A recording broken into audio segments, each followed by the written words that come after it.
Добрый вечер, дорогие друзья.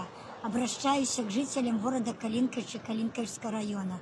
Прошу вас, всех неравнодушных к судьбе бездомных животных, прошу вас сделать подписи в нашем обращении, которые мы будем посылать в Министерство жилищно-коммунального хозяйства и обращаться к министру. Прошу вас подойти в магазин, который находится в городе Калинковиче по улице 50 лет октября, 20Б, по-моему, это магазин соседей, зоомагазин «Пассаж». И там будут лежать вот все документы, где вы можете почитать, это наше обращение, где будут здесь прописаны пункты, которые будут оговариваться с министром.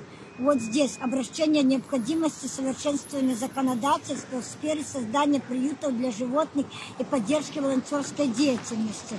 Также написано: на текущий момент основным методом сокращения количества бездомных животных в Беларуси остается и котлов с последующим умерщвлением, эвтаназией, пункта временного содержания. Данный подход не только является дегуманным, но и доказал свою экономическую и практическую эффективность. На место изъятых особей неизменно появляются новые выброшенные, а бюджетные средства расходуются на цикличный процесс уничтожения, а не на решение первопричины проблемы.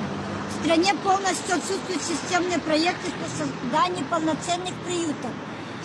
Несмотря на усилия общественности, в пунктах временного содержания продолжается практика массовой эвтаназии, что не решает проблемы регулирования численности животных. Так, в стране отсутствуют какие-либо государственные программы по помощи бездомным животным, ну и так далее. Со всем этим можете ознакомиться.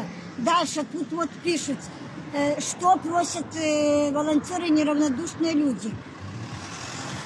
Разработать целевую программу строительства приютов различных форм собственности во всех регионах страны. Дальше. Пересмотреть подходы к финансированию организации жилищно-коммунального хозяйства. Перенаправить средства безвозвратного отлова эвтаназии на превентивные меры и долгосрочные программы помощи. Вести обеспечить ценную доступность стерилизации, кастрации, вакцинации, чипирования животных, организовать выездные стерилизационные бригады в сельских районах и отдаленных районах населенных пунктов. Ну и так вот далее. Вот здесь вот такие вот, ознакомиться можете со всеми пунктами и вот подписаться под такими вот бланками. Дорогие наши жители, кто любит животных, я вас очень прошу, умоляю, пожалуйста, сделайте эти подписи. Это спасение для наших хвостиков. У нас уже страна просто